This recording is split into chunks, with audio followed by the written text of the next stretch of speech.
I almost never make tactical flashlight videos, and that's for two reasons. Number one is I don't really consider myself a tactical expert. I mean, I don't even know karate. And number two is the industry and I have a sharp disagreement about what a tactical flashlight is. In their opinion, it's whatever flashlight they're already making with the words tactical added to the end of it so that they rank higher in search, which pretty much doesn't work anyway. The other thing they seem to think is whoever can cram the most features into their light or the most functions has the best tactical flashlight. One company's like, well, we got the most sharp things on ours, and another company's like, well, we got 5 switches, dude. In my opinion, the absolute most important thing about a tactical flashlight is that I can easily find and use the switch in the dark in a highly stressed situation. That's it. I also want to know every time I hit that switch that I'm going to get what I wanted and not something else. I don't want any surprises. Next Torch came up with an idea that I think is pretty decent middle ground. This is the Next Torch TA20. To me it looks just a little bit reminiscent of like a Surefire L1.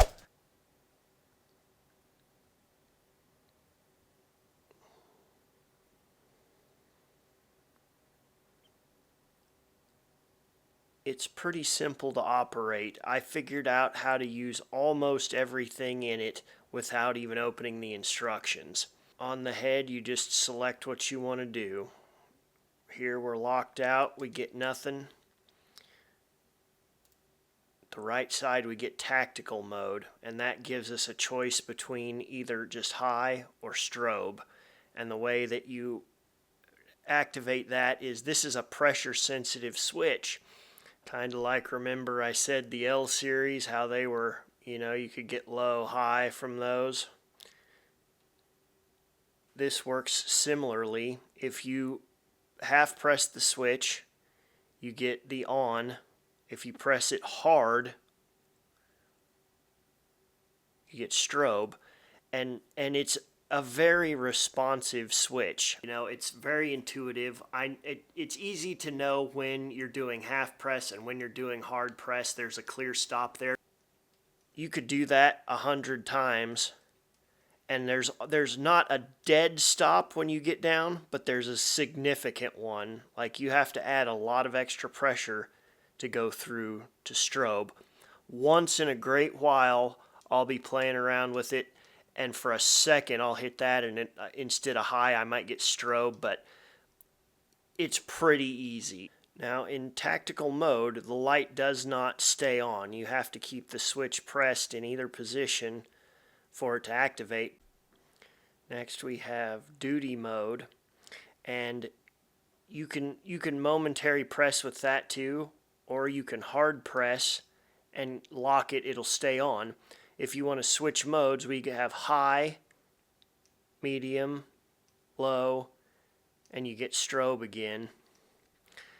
There is a little bit of a timing trick with shifting gears, because like if you just bump this, nothing happens. So you have to do about a 1/1000 hold to get it to change. 1/1000, 1/1000, like that. And I think that's just so that if you bump it, it doesn't accidentally change. Having strobe in that sequence is not something I agree with. I don't see why there needs to be strobe in that. Whenever you are in this mode, in duty mode, it always defaults to high. Here's the low mode.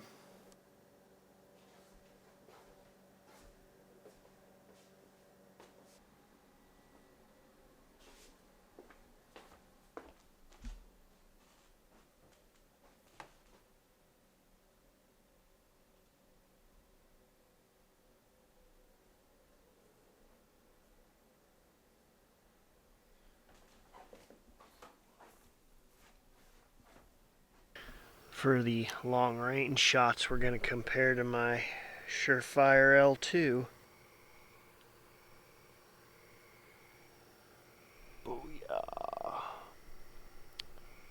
That there's an oldie but a goodie.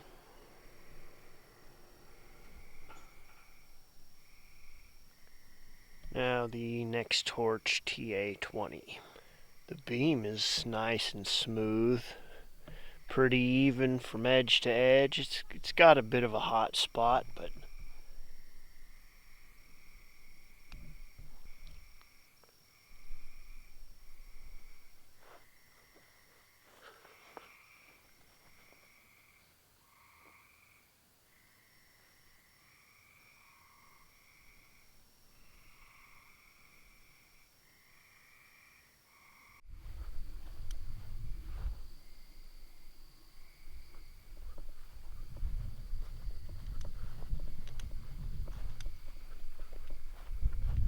one thing I did notice about this is you got to make sure your tail cap is on tight, not hard, but all the way. Otherwise, you can get a little erratic behavior, like I can get on.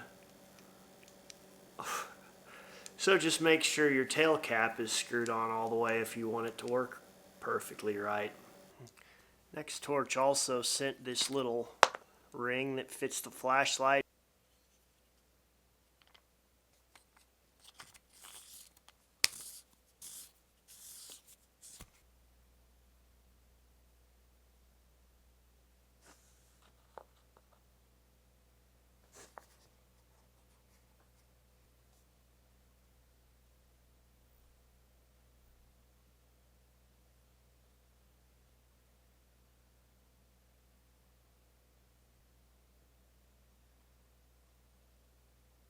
It's made so you can very comfortably get a finger in there without getting it stuck or anything, and that that knuckle thing that sticks out right there, it does stick out far enough.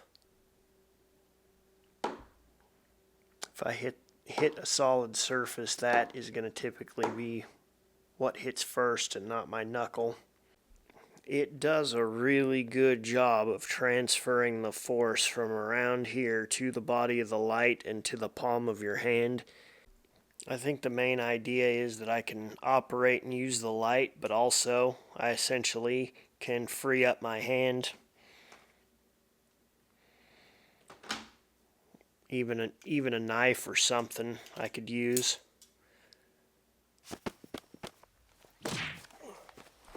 Charles said that getting punched in the face with it felt like losing a rock fight. You okay, buddy? Charles?